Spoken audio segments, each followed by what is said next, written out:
ধরো তোমাকে প্রশ্ন করা হলো একটা ফাংশন দিয়ে যে এই ফাংশনের ইনভার্সটা নির্ণয় করো। তাহলে ফার্স্ট অফ অল আমরা কিভাবে এটা করব, আমরা ফার্স্টে পুরো ফাংশনটাকে y ধরে নেব, y equal to f x equal to x minus two divided by x minus three. এটা না লিখলেও চলবে, লিখলেও কোনো সমস্যা নাই। আমি পুরো ফাংশনটাকেই y হিসেবে কনসিডার করে নিলাম। এরপর আমরা কি করব, এখান থেকে এক্সকে সাবজেক্ট বানাবো।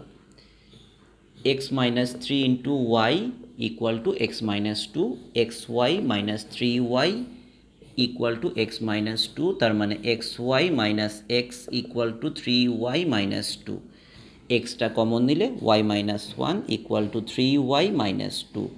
এক্সের ভ্যালুটা চলে আসে three Y minus two divided by Y minus one. তোমাকে প্রথমে একটা জিনিস ডিসিশন নিতে হবে যে এই ফাংশনটার আসলেই ইনভার্স থাকা পসিবল কি না। ইনভার্স থাকার জন্য তাকে একটা শর্ত পূরণ করতে হয়, তাকে এক এক এবং সার্বিক হতে হয়।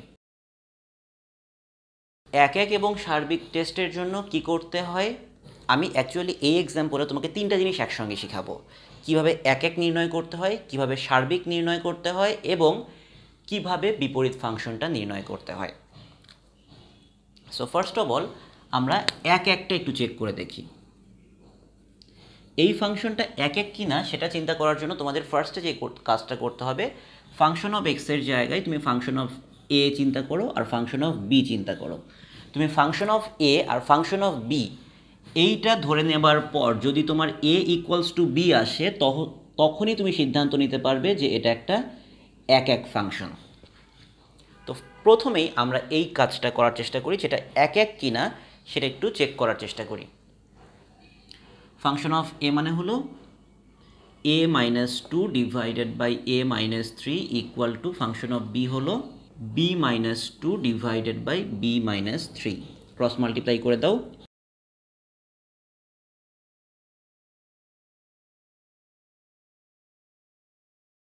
খেয়াল করে দেখো এবি এবি কাটা যায়, সিক্স সিক্স কাটা যায়, এইখানে মাইনাস থ্রি এ, এইখানে মাইনাস টু এ, এক পাশে নিয়ে আসলে minus three a plus two a equal to minus three b, এটা ওই পাশে চলে গেলে plus three B.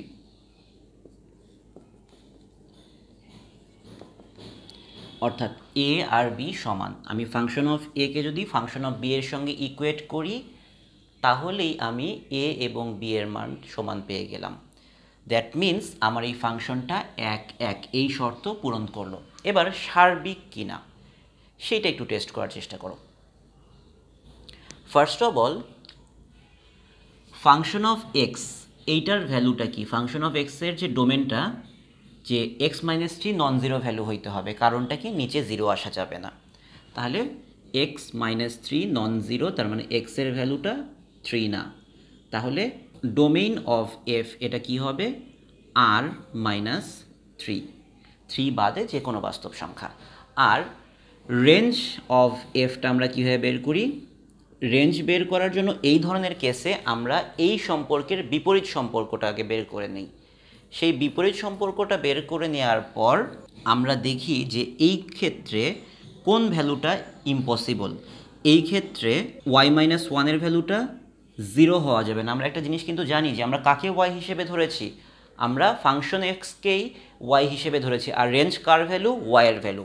Y minus one zero হওয়া যাবে না, অর্থাৎ ওয়াইয়ের ভ্যালুটা নট ইকুয়ালস টু ওয়ান হতে হবে। যদি আমরা এক্স অর্থাৎ এই ফাংশনের বিপরীত সম্পর্কের উপস্থিতি পেতে চাই তখন আমার এই শর্তটা পূরণ করতে হবে যে এই ভ্যালুটা জিরো না, তখন ওয়াইয়ের ভ্যালুটা নট ইকুয়ালস টু ওয়ান, অর্থাৎ রেঞ্জ হবে আর মাইনাস ওয়ান। তো রেঞ্জ আসলে কী জিনিস, এফএক্সের যে ভ্যালুগুলো বা ওয়াইয়ের যে ভ্যালুগুলো সেগুলো কেমন হবে, ওয়ান ছাড়া অন্য যে কোনো বাস্তব সংখ্যা হবে। এখন এই জায়গাটা একটু দেখি, এই জিনিসটা আমরা অনেকেই ওভারলুক করি। ফাংশন চ্যাপ্টারটা যখন আমরা পড়ি তখন এই জায়গায় আমরা খুব কমই তাকাই। আমরা এই জায়গাতে একটু ভালো করে তাকিয়ে দেখি তো এখানে কি লেখা আছে, f is such that R minus three is mapped into R minus one. এই কথাটা একটু তোমরা উচ্চারণ করাটা শেখো।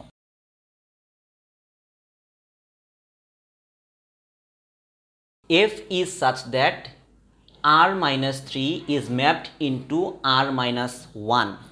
এই যে r minus 3 এইটা হচ্ছে x এর সকল ভ্যালু, তার নাম হলো ডোমেইন। আর এই যে r minus 1 এইটা হলো যে y এর ভ্যালুগুলো অবশ্যই এর মধ্যে থাকতে হবে, এর নাম হলো কোডোমেন। ডোমেন মানে হলো set of all values of x, আর কোডোমেন মানে y এর ভ্যালুগুলো অবশ্যই যার ভেতরে আছে এমন একটি সেট। সো কোডোমেনের ভিতরে যত ভ্যালু আছে y এর ভ্যালুগুলো ওখান থেকেই আসতে হবে, ওর বাইরে থেকে আসতে পারবে না। আর ডোমেনটা হলো কি সবগুলো এক্স নিয়ে যে সেটটা সেটাই হলো ডোমেন। আর কোডোমেন হলো যে যেখান থেকে y এর ভ্যালু আসবে, কোডোমেনের সবগুলো ভ্যালু ইউজ হইতেও পারে নাও হইতে পারে। আর রেঞ্জ এই কথাটার অর্থ কি? Set of all values of y or fx। আমি ডোমেন, কোডোমেন এবং রেঞ্জ এই তিনটার যে তিনটা ডেফিনিশন দিলাম, এই তিনটা ডেফিনিশন তোমরা লিখে নাও। লিখে নিয়ে একবার বা দুইবার পড়ে নাও আগে যে এইটার কি বোঝাচ্ছে। ডোমেন হলো এক্সের যত ভ্যালু আমি ইউজ করতে পারবো তার সেট, যতগুলো ভ্যালু আমি ওয়াই এর পাবো বা এফএক্সের যতগুলো ভ্যালু পাবো সেইটার যে সেট সেটা হলো রেঞ্জ। আর কোডোমেন হলো প্রথমেই উল্লেখ করে দেওয়া হয়েছে যে এই ভ্যালুগুলো আমরা এক্সের জন্য ইউজ করবো এবং ওয়াইয়ের ভ্যালুগুলো এর মধ্যে থেকেই থাকতে হবে। যদি কোনো ফাংশনের রেঞ্জ এবং কোডোমেন দুটা সমান হয়, একই হয়, তখন আমরা তাকে সার্বিক ফাংশন বলতে পারি। তাহলে সার্বিক ফাংশনের ডেফিনিশন হলো range is equal to codomain. এখন একটা জিনিস খেয়াল করে দেখো, আমরা এখানে যে রেঞ্জটা পেয়েছি